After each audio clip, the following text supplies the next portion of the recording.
Hello, 1900s war history here. This is the second time I'm redoing this video, and I unfortunately lost the part that holds in my phone to my tripod, so now I have to film like this, where you basically just get to see my hand, and you don't get the best quality video. It's whatever. Sorry about that. Next video, hopefully I have my actual thing, because then it makes things way easier. But anyways, I'm talking about my official kit that I will be using for a display, original items, full German display, World War I. We're going to be talking about that, but I did want to note something very quick. This is a World War I German spoon, or the Spork, I forgot its name in German.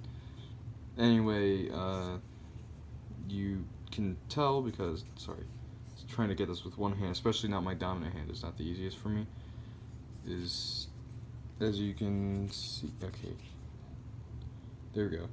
As you can see, there's a little fold down there on the spoon part of it. These will be typically made of iron, and some of them painted. This one looks like it has been. This is also the one I use for reenactment. It is an original one because the reproduction ones are mostly World War II ones, and they don't look correct. These are mostly made from, steel, iron, or whatever term you want to use, but nothing like aluminum, stainless steel, or any of that kind of stuff. And the spoon is usually pretty big. And usually they have different markings. I can see if I can open mine. Mine's a pretty stiff open because the fork bends down a little too low. You can see this was a lot rustier before. There's just a little bit of rust there that I can't ever seem to get. I don't believe there's any markings either, so there's that. See how it's not level.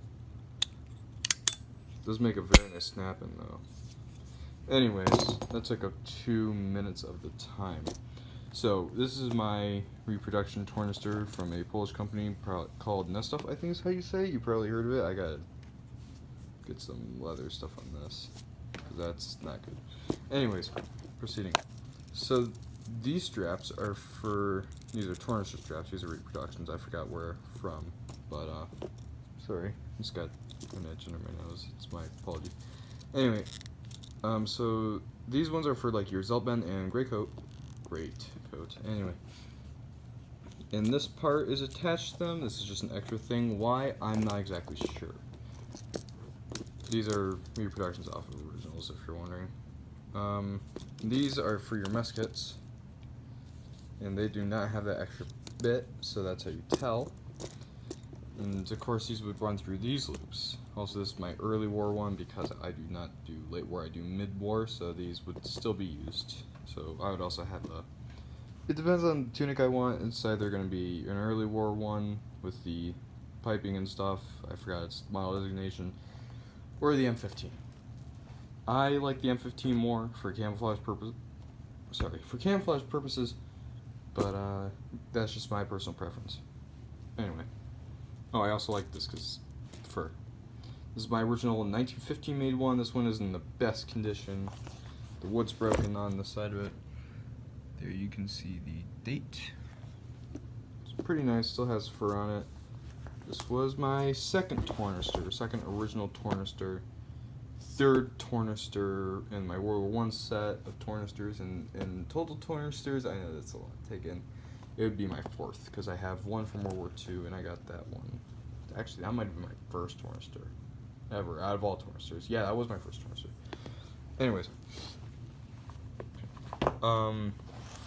Just noting this one on. But see, it has some very nice markings. It's basically all this was why I bought it, is because it has very nice markings. I didn't have many tornisters. But, anyway. So this is the early war tornister. Know how it has fur all over it, and as you can see there, it's kind of just like I don't know how to describe what's underneath the fur. It's kind of like animal hide. It's not quite though. Well, it kind of is. It's very weird. I don't know what material it's made out of officially. If anybody can tell me, that would be nice, but Just noting differences here, bendability. It's pretty bendable, pretty nice. And then we moved to the later War one. This is 1917 dated one. I'm not going to move it around. This one is complete, and that's actually really the only part that likes to be like that. Whatever.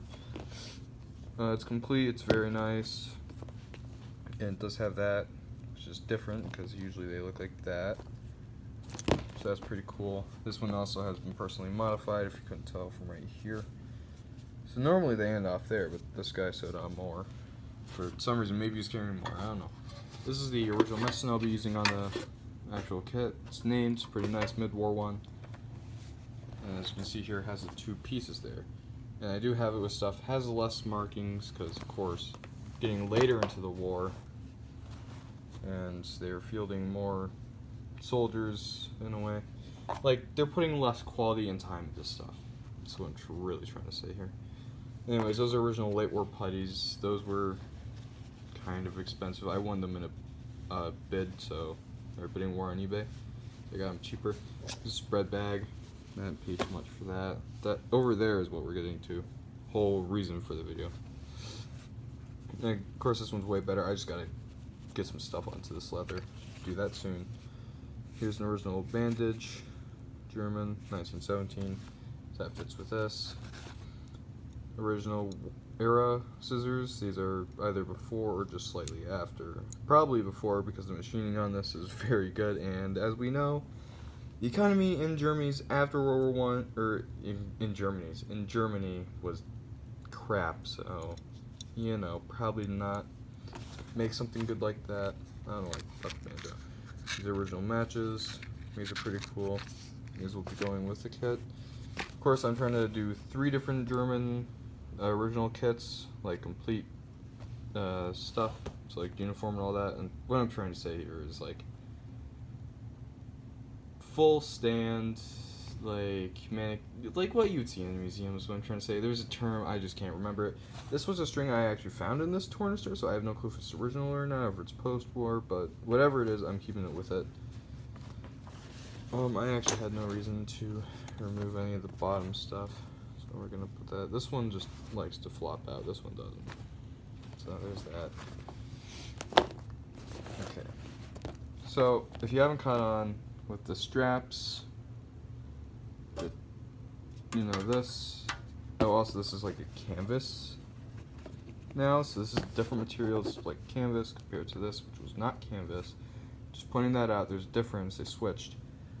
Then I have another tornister right there that you cannot see, which is this one. And this one had original late war straps with it. These are Erisatz straps, so they're not as high quality, but hold on, we'll get to it. And here is the late war tornister that is completely Erisatz, 1918. They didn't even bother to mark it on the back. In fact, I don't even think they bothered to mark it at all. No, they didn't. Anyways, these look very similar to World War II ones, except for these are not World War II ones.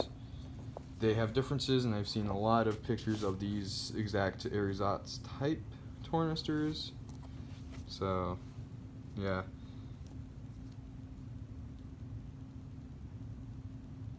Sorry, it sounded like somebody was coming downstairs. To pause for a second. Proceeding. Oh no, it's just my cat snoring. Ah, jeez, I'm an idiot. Anyway. As you see, still same leather stuff, except that they try to use less of it. And they don't have those little side pockets anymore that I probably shouldn't have pointed out to you earlier, right there. I should button that up. Anyway. You can see in here, nothing changes much, except for they start using rivets instead of sewing in it. Why? Because that's better. This one, of course, doesn't have the wood broken on it, but they still used the pony fur on the back. But as you can see, it's actually made out of the same stuff as the pony fur. Now, whatever that is, I don't know. I presume it to be animal hide. I'm not sure, but they do switch to a different material when you come up here to the front. This is more like a fabric. It's not a canvas like this. It's a fabric. But I don't know how to describe the fabric really well. Like, if you open up this, it's like this fabric, and they just use that on the front because it's easier. Except for it's a little softer. So I don't know if that's from wear or not. Also, that looks kind of bloody-ish, if you get my or if you get what I'm saying, kind of like dried blood. It doesn't quite look like a rust person. Anyway, so this is very nice. Also up here, these are 3 more project guns. This one just needs a few springs. This is a pinfire revolver, which is legal in my state because they're seen like starter pistols at start of races and stuff, and like flare guns. So, you know, I can have this, which is really cool. This is a Colt 1849 pocket pistol receiver, if you will. If you can call it a receiver. This is an original one. This was made around 1855. I'm just going to make it into a display gun because obviously this probably won't shoot. It may shoot. I wouldn't trust it though. And here is a Gravure 8805 receiver, which will be fun to restore. And it only has that one part on it, and I don't remember what that part's for. So, yay. As you can see, it's made by Spendout in 1890. And it was redone for a Spitzer apparently at one point. But of course the barrel is going to be important for making sure I get that all right, so yeah, good luck with that. Not much else to say about that lightweight tornister. Proceed. I know I'm just kind of trying to drag out this video a little bit longer since it's been a while, but okay, so here is your late war type mess kit straps for your WW1 German tornister. These are originals. These were on that when I bought it, and they had been on it for a long time because you can see where they were. And that's a pretty good sign. And also, I mean, realistically, where else are you going to get these kind of straps off like a tornister? Because I don't think this was ever, you know, used afterwards. Like, back straps were taken off. I don't know why they were taken off, but they were. Because if they weren't taken off, you would be able to tell. Same with this one. I don't know why that's like common amongst tornisters. My World War II tornister that's down there does not have the back straps. Why were they taken off? Don't know. If anybody knows, please say. But yeah, here is the original straps. You can see they're actually quite long. I don't know if they're longer than the reproduction ones. No, they are longer than the reproductions. I think, actually. Hold on. Sorry, I was kind of like not focusing. Yeah, they're definitely longer than the reproduction straps, which is slightly weird for late war Germany, but it kind of makes sense if you want to do it easier. But yeah, these ones came with that. They are matching to it, as in like they were on there since the war. How do I know that? It's a lot of age. You can usually tell with the age. That or they were just post-war. Like just post-war though, which is still fine otherwise, because yeah, good luck getting these straps. They are hard to find, and if you do find them, they're usually expensive. They were not all too expensive because the guy was trying to sell this as a restoration piece, so it didn't put it up too high. I'm not going to restore it because it's not going to be really worth the time, considering that I would have to destroy it to restore it. I don't want to do that to such a late war thing because I have to take that out if I want to fully restore it. That one's still there though. Proceeding on trying to figure out what else to say. Because there's something I had to say. There's 2 things I had to say. I cannot remember. One of them was that I joined Civil Air Patrol. For those of you who know what that is, it's pretty cool. So I might make videos about that. And I forgot the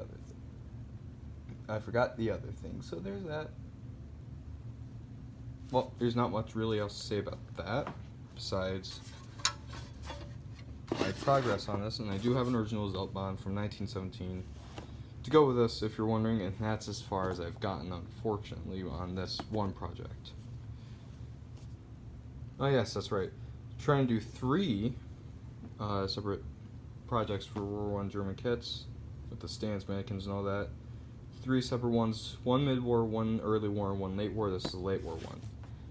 Because I'm not using the 1918 Italy Zats, I'm going for more like early 1918 with to late 1917, so this is why this is here.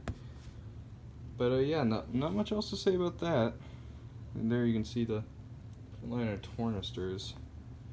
If I had an early World War II tornister, I would have put that up here just to give a comparison, but I don't. which that one, being a late war tornister, actually uses some World War One parts in it, so that's pretty cool. When I say World War One parts, mostly just like that and nothing else.